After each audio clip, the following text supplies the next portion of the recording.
ప్రభునందు ప్రియులారా, ప్రభు అయిన దేవుని పేరట ప్రతి వారికి ప్రత్యేకమైన వందనాలు తెలియజేస్తూ ఈరోజు దేవుని వాక్యములో నుండి కీర్తనల గ్రంథం 14వ కీర్తనలో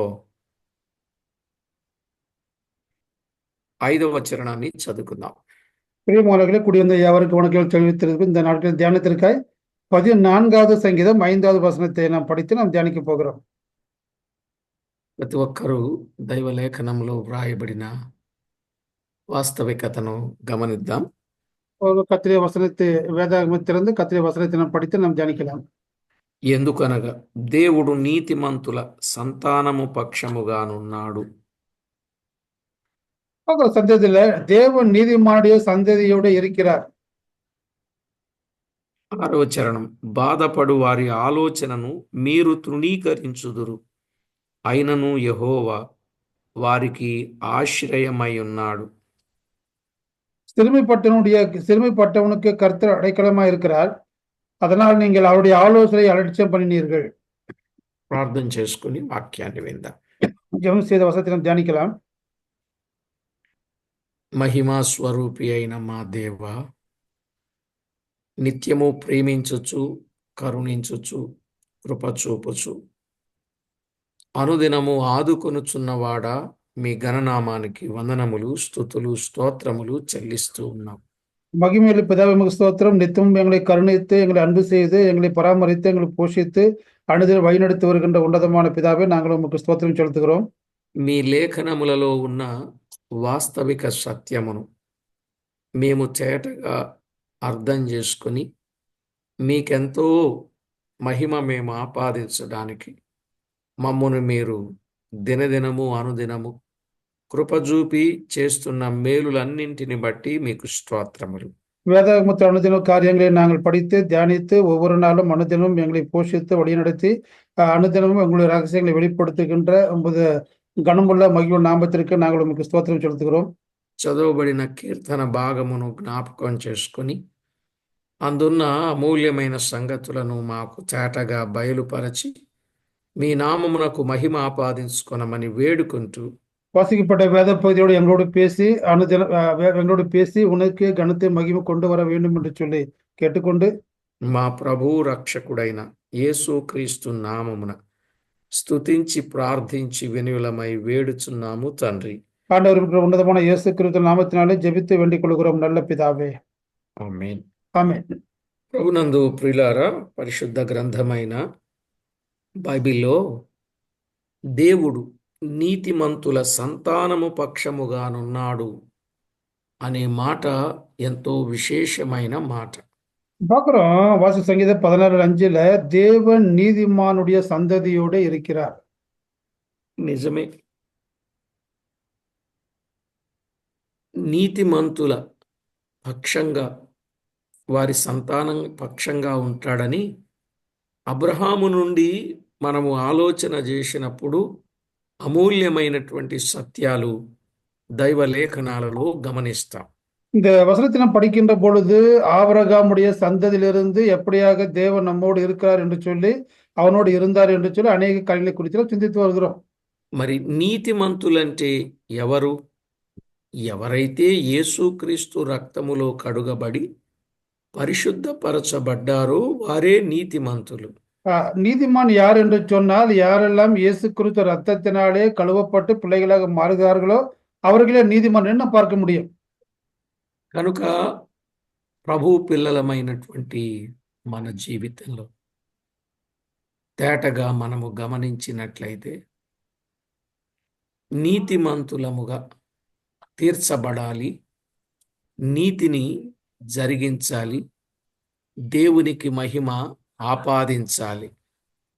கர்த்தருடைய பிள்ளைகளை நாம் ஏற்றுக்கொண்டவர்கள் நீதிமான்களாக மாற்றப்பட வேண்டும், தேவனின் நீதியின்படி நடக்கப்பட வேண்டும், தேவனுக்கு நீதியாக நாம் ஜீவிக்க வேண்டும்.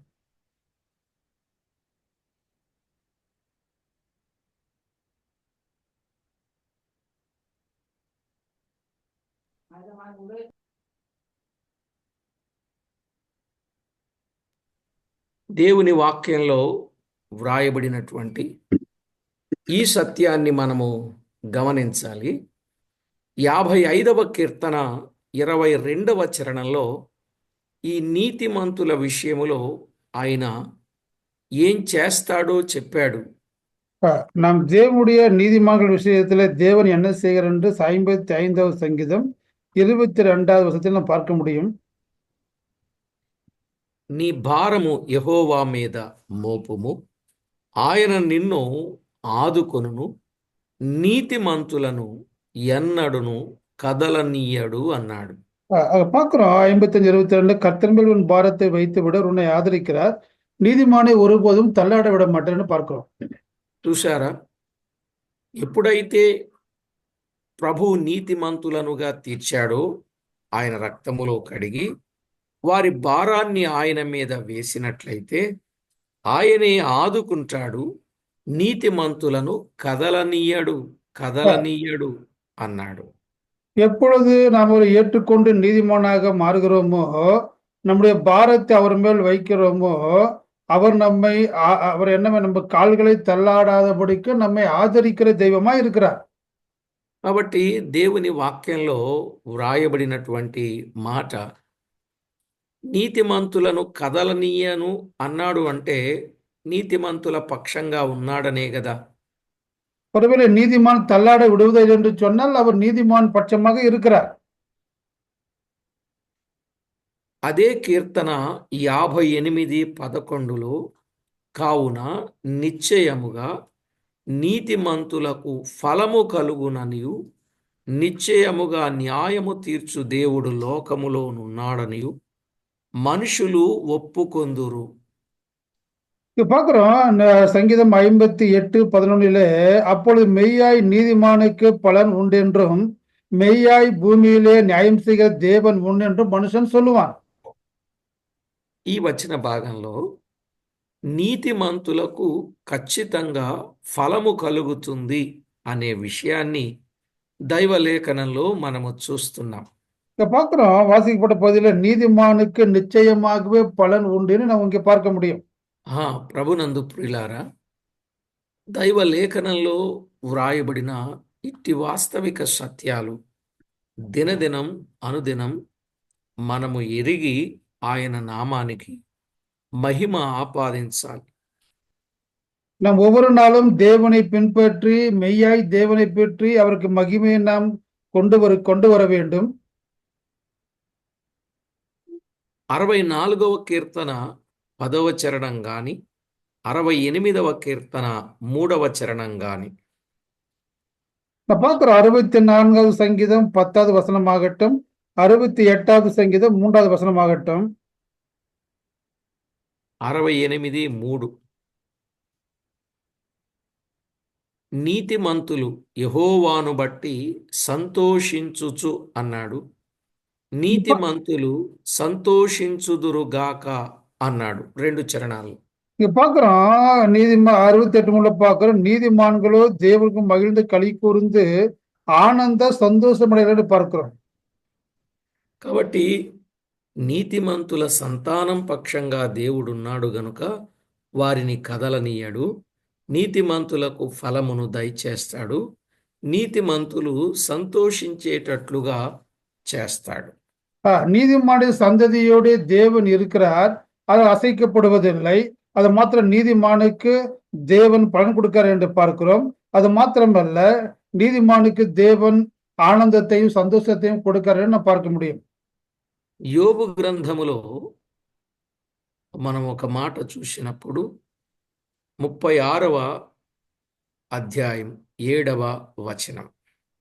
நான் பார்க்கிறோம் யோபு 36வது அதிகாரம் 7வது வசனம் பார்க்கின்ற பொழுது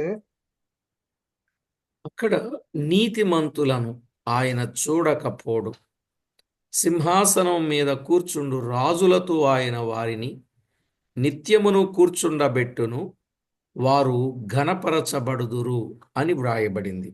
பார்க்கிறோம் யோபு 36:7 தம்முடைய கண்களை நீதிமான்களை விட்டு விளக்காமல் ராஜாக்களோட சிங்காசனத்தை ஏறவும் உயர்ந்த என்றைக்கு உட்காரவும் அது செய்கிறார் என்று பார்க்க முடியும். నీతిమంతులను దేవుడు చూస్తాడు. దేవుడు చూచే దేవుడు, నీతిమంతులను తప్పక చూస్తాడు అని చెప్పాడు. தேவன் நீதிமானை பார்க்கிறார். உண்மையாகவே தேவன் நம்மை காண்கின்ற தேவன். సింహాసనం మీద కూర్చోబెడతాడన్నాడు. సింహాసనத்தில் நம்மை உட்காரச் செய்கிறேன் என்று பார்க்கிறோம். రాజులతో వారిని కూర్చుండబెడతానన్నాడు. ராஜாக்களை உட்கார செய்கிறேன் என்று கூட நாம் பார்த்தோம். వారిని నిత్యము కూర్చుండబెడతానన్నాడు. அவர்கள் సదా కాలము నిత్యం அங்கே உட்கார செய்கிறேன் என்று கூட நாம் பார்க்க వారు முடியும். గణపరచబడుదురు అన్నాడు. கனப்படுத்தப்படுகிறேன் என்று பார்க்க முடியும். ఇవన్నీ జరగటానికి గల కారణం నీతిమంతుల పక్షంగా వారి సంతానము పక్షంగా ఉండుటను బట్టే ఈ సంగతి జరుగుద్ది. இவையெல்லாம் நடக்க காரணம் என்ன சொன்னா, தேவன் நீதிமான்கள் பட்சத்தில் இருக்கிறார். அவருடைய சந்ததியின் பட்சத்திலும் தேவன் இருக்கிறார். కనుక ప్రభునందు ప్రియులారా, జీవము గల దేవుని వాక్యములో మనం వ్రాయబడిన ఈ మాటను చూస్తే నీతిమంతుల పక్షంగా దేవుడు ఎంత గొప్ప కార్యాన్ని చేస్తాడో మనము అర్థం చేసుకోగలం. இவையெல்லாம் பார்க்கின்ற பொழுது தேவன் நீதிமான் பட்சமாய் இருந்து எவ்வளவு உன்னதமான காரியத்தை செய்கிறார் என்று நாம் இங்கே பார்க்க முடியும். 34వ కీర్తన 17వ చరణంలో 34:17లో இங்க பார்க்கிறோம் சங்கீதம் 34வது சங்கீதம் 17வது வசனத்துல నీతిమంతులు మొర్రపెట్టగా యెహోవా ఆలకిస్తాడు, వారి శ్రమలన్నింటిలో నుండి వారిని విడిపిస్తాడు అని చెప్పాడు. நீதிமான்கள் கூப்பிடுகின்ற பொழுது கர்த்தர் கேட்டு அவர்களுடைய எல்லா உபத்திரவங்களுக்கும் நீங்களாக்கி விடுகிறார். కనుక ప్రియులారా, దేవుని వాక్యములో వ్రాయబడిన మాట, నీతిమంతులు ఎప్పుడైతే మొర్రపెడతారో వారి ప్రార్థన ఆలకిస్తాడు అంటే వారి పక్షంగా ఉన్నట్టే లెక్క. நீதிமான்கள் ஜபத்தை கேட்கார் என்று சொன்னால் தேவன் நீதிமான்கள் பக்கமே இருக்கார் என்று அர்த்தம்.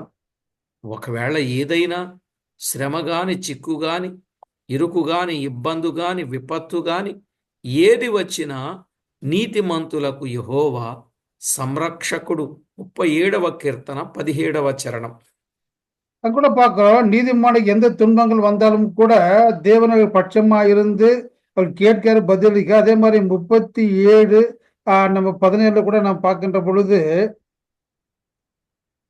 భక్తిహీనుల బాహువులు విరువబడును, నీతిమంతులకు యెహోవాయే సంరక్షకుడు అని చెప్పాడు.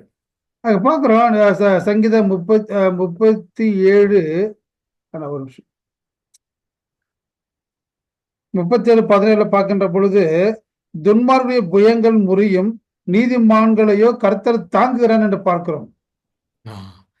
కనుక నీతిమంతులకు దేవుడు ఖచ్చితంగా సంరక్షకుడుగా ఉంటాడు, రక్షణాధారముగా ఉంటాడు అని కూడా 37-39లో మనము చూస్తాం. தேவன் நீதிமான்களை தாங்குகிறார், நீதிமான்களை பாதுகாக்கிறார். அதே மாதிரியும் பார்க்கின்ற பொழுது சங்கீதம் 37-31 பார்க்கின்ற பொழுது கர்த்தர் நீதிமான்களை ரட்சிக்கிறார் என்று நாம் பார்க்கிறோம். యెహోవాయే నీతిమంతులకు రక్షణాధారము, బాధ కలుగునప్పుడు ఆయనే వారికి ఆశ్రయ దుర్గము, ఆయనే వారికి ఆశ్రయ దుర్గము. பார்க்கிறோம், நீதிமான்களுடைய ரட்சிப்பு கதை வருகிறது. இக்கட்டு காலத்தில் அவரே அவர்களுக்கு அடைக்கலமாக இருக்கிறார் பார்க்க முடியும். కాబట్టి ప్రభునందు ప్రియులారా, పరిశుద్ధ గ్రంథమైన బైబిల్ని మనం అర్థం చేసుకున్నప్పుడు అందున్న అమూల్యమైనటువంటి సత్యం తేటగా మనము గమనిస్తాం. ఆయన తన పిల్లలైనటువంటి వారికి ఆయన ఎప్పుడూ కూడా రక్షణాధారంగా ఉంటాడు. ఎప్పుడు బాధ కలిగినా ఆయనే ఆశ్రయదుర్గం. ఆహా, ఎంత అద్భుతమైన మాట! அவர் பார்க்கிறாரு, நீதிமான்களுக்கு அவர் அடைக்கலமாக இருக்கிறார். அது மாத்திரமல்ல, ரட்சிக்கிற தெய்வமாக இருக்கிறார். இன்னும் சொல்ல போன இக்கட்டு காலத்தில் அவரே அவருக்கு அடைக்கலமாக கூட காணப்படுகிறார். కనుక దేవుని పిల్లల విషయములో, అందులో నీతిమంతుల విషయములో దేవుడు పక్షంగా ఉండుట వలన వారు ఎలా ఉంటారట? 72వ కీర్తన 7లో చెప్పాడు. நம்ம பார்க்கிறோம், தேவன் நீதிமான்கள் பட்சத்தில் இருக்கின்ற பொழுது அவர் எப்படி இருக்கிறார் பார்க்கின்ற பொழுது 72வது சங்கீதம் 7வது வசனம். అతని దినములలో నీతిమంతులు వర్ధిల్లుదురు, చంద్రుడు లేకపో వరకు క్షేమాభివృద్ధి కలుగును. నీతిమంతులు వర్ధిల్లుదురు, అంటే వారి పక్షంగా దేవుడున్నాడు అనడానికి ఇది ఒక నిదర్శనం. அதாவது சங்கீதம் 71 பார்க்கிறோம். தேவன் நீதிமான் பட்சத்தில் இருக்கிற பொழுது அவனுடைய நாட்களிலே என்ன பண்ண பார்க்க நீதிமான் அவன் செழிப்பான் என்று நாம் பார்க்கிறோம்.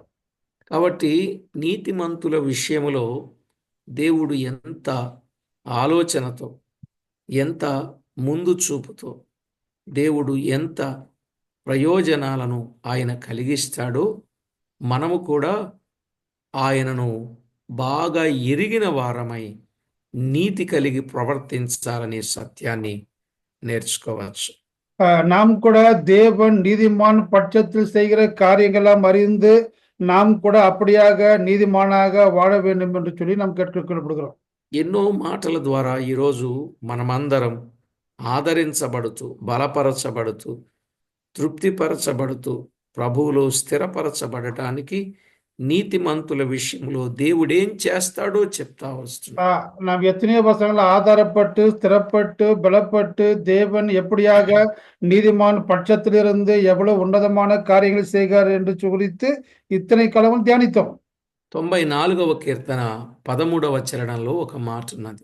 நான் பார்க்கிறோம் 94ஆம் சங்கீதம் 13 ஒரு வார்த்தை இருக்கிறது. భక్తిహీనులకు గుంట త్రవ్వబడు వరకు నీతిమంతుల కష్టదినములను పోగొట్టి వారికి నెమ్మది కలుగజేయుదువు అన్నాడు. நான் 94:13 அண்ணா. ఎస్ అన్న. பார்க்க 9:13 கர்த்தாவே துன்மார்கனுக்கு குழி வெட்டும் வரைக்கும் நீர் தீங்கு நாட்களில் அமர்ந்திருக்க பண்ணி சிக்ஷித்து உம்முடைய வேதத்தை போதிக்கிற மனுஷன் பாக்கியவான்.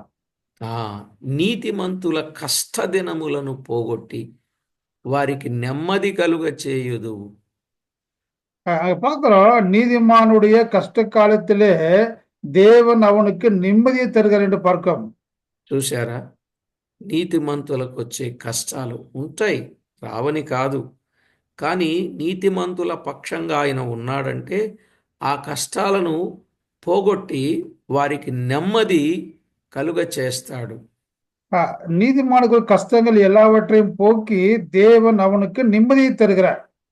కనుక ప్రభునందు ప్రియులారా, నీతిమంతుల పక్షంగా దేవుడున్నప్పుడు సంరక్షిస్తాడు, కష్టాలను పోగొడతాడు, నెమ్మదిస్తాడు, రక్షణాధారంగా ఉంటాడు. ఇలాగున ఎన్నో మేలులు నీతిమంతుల పక్షంగా ఆయన చేసేవాడుగా ఉన్నాడు. தேவன் நீதிமான் பட்சமாக இருந்து அவனை ரட்சிக்கிறார், அவன் கஷ்ட காலத்திலே அவனை காப்பாற்றுகிறார், அவனுக்கு அடைக்கலமாக இருக்கிறார்.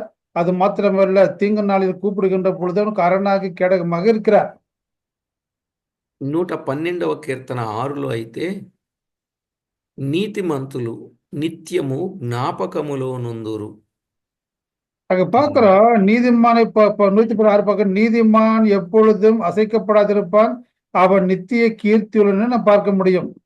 కాబట్టి నీతిమంతులను ఎప్పుడు ఆయన జ్ఞాపకంలో పెట్టుకుంటాడు, కాబట్టి వారి పక్షంగా ఆయన ఉన్నాడు.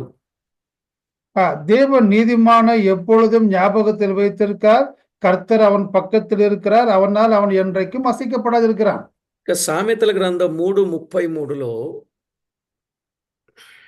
பார்க்கிறோம் நீதிமொழிகள் 3ஆம் அதிகாரம் 33வது வசனத்துல భక్తిహీనుల ఇంటి మీదికి యెహోవా శాపము వచ్చును, నీతిమంతుల నివాస స్థలమును ఆయన ఆశీర్వదించును అన్నాడు.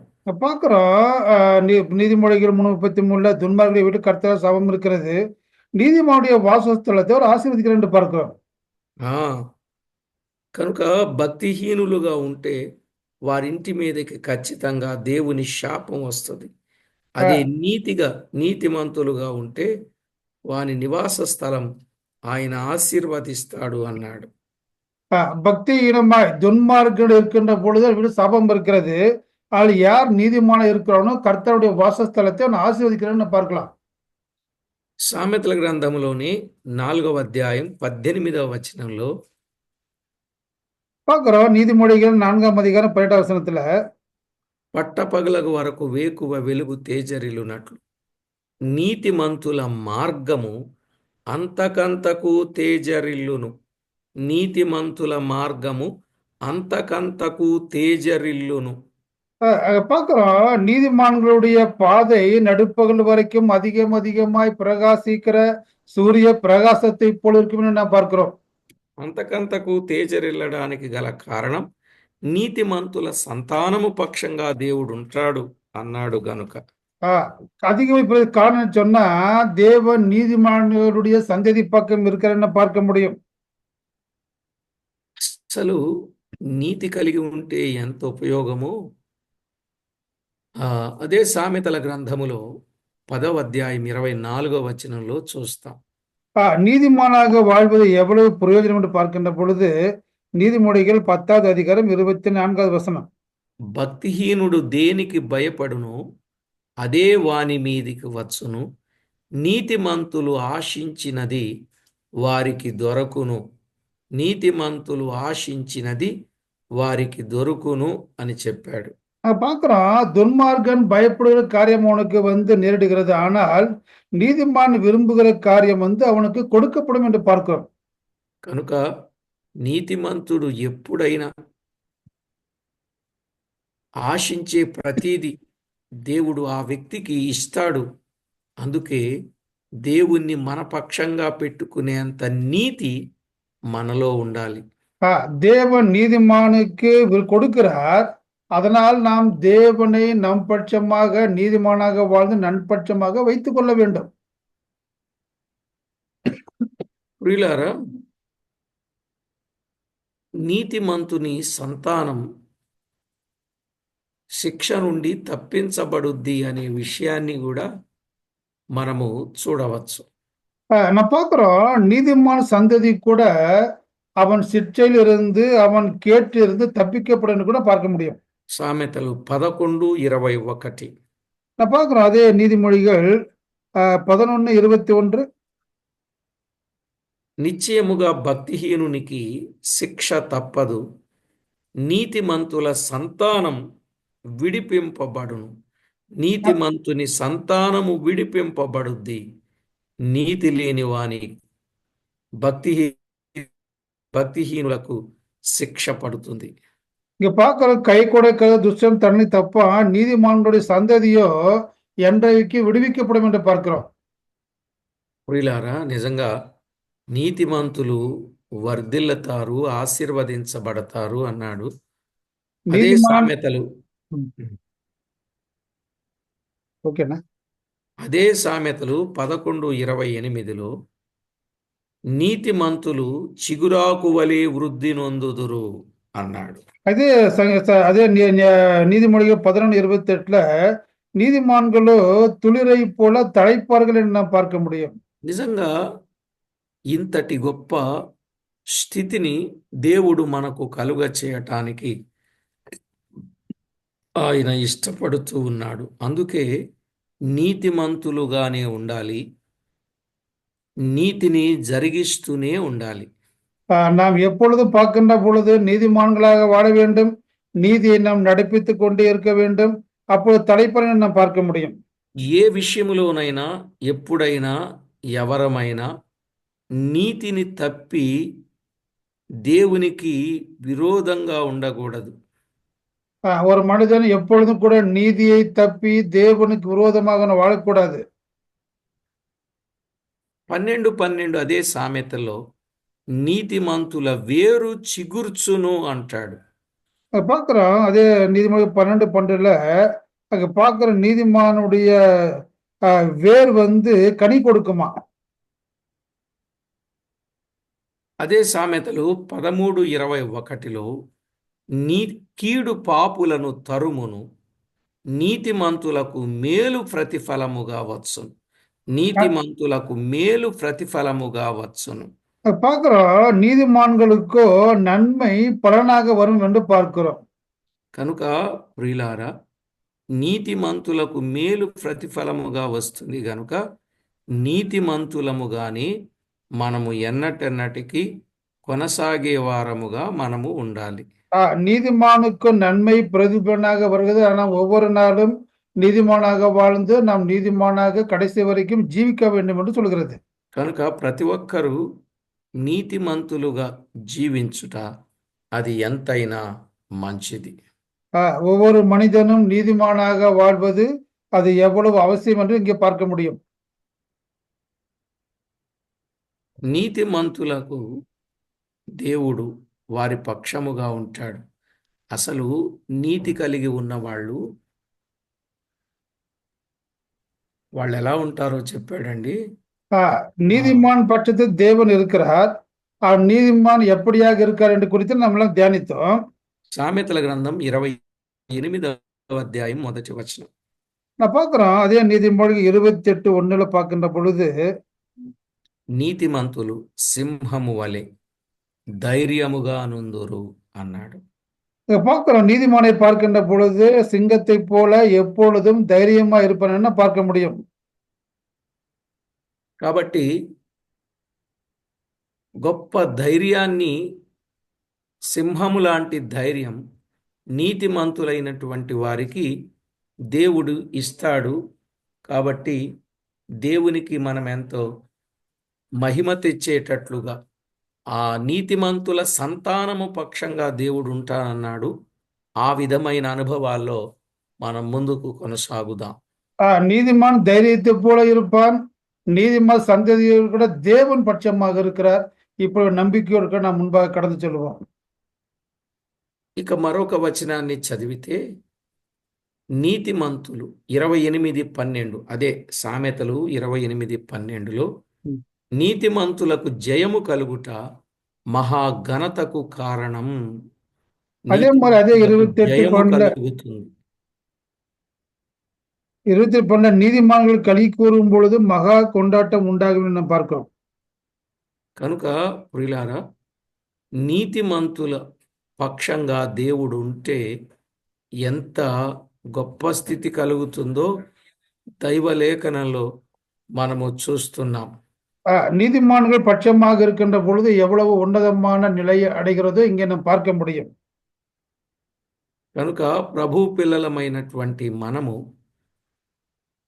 నీతిని కాపాడుకుంటూ, నీతిగా జీవిస్తూ, నీతిని ఇతరులకు నేర్పిస్తూ, దేవుని నీతిని ప్రకటిస్తూ, ప్రభు వచ్చేంత వరకు, ఈ లోకాన్ని విడిచేంత వరకు నీతినే కొనసాగించే వారముగా ఉండాలి. நம்ம ஒவ்வொரு நாளும் கூட நீதியாக வாழ்ந்து தேவனுடைய நீதியை அறிவித்து அநேகருக்கு நீதியின் பக்கமாக திரும்ப செய்து கடைசி வரைக்கும் இந்த பூமியிலே நீதியை பின்பற்றி வாழ வேண்டும் என்று நாங்கள் கேட்டுக்கொள்கிறோம். అలాగున ప్రతి ఒక్కొక్కరం సిద్ధపడదాం. அப்படி దేవునికి మహిమ మనము ఆపాదిద్దాం. அப்படியாக நீதிமானாக வாழ்ந்து நம்ம கடைசி வரை கடந்து செல்லுவோம். தேவனை மகிமைப்படுத்துவோம். ప్రార్థన చేసుకుందాం. ప్రతి ఒక్కరూ ప్రార్థనలో ఏకీభవించండి. நாம் ஜெபம் செய்வோம். ஒருவருக்கு கூட ஜெபத்திலே ஒரு மனது இணைய உதவி செய்யப்படுறோம் நாங்கள் கேட்டுக்கொள்கிறோம்.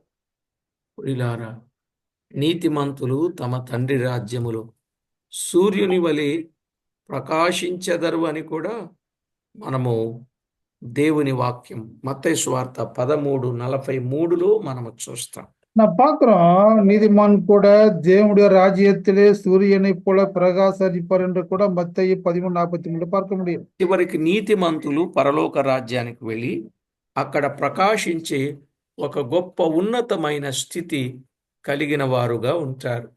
இப்படியாக நீதிமான் பரலோகத்தில் சென்று கூட அங்கு கூட உன்னதமான நிலையில் இருப்பார்னு பார்க்க முடியும்.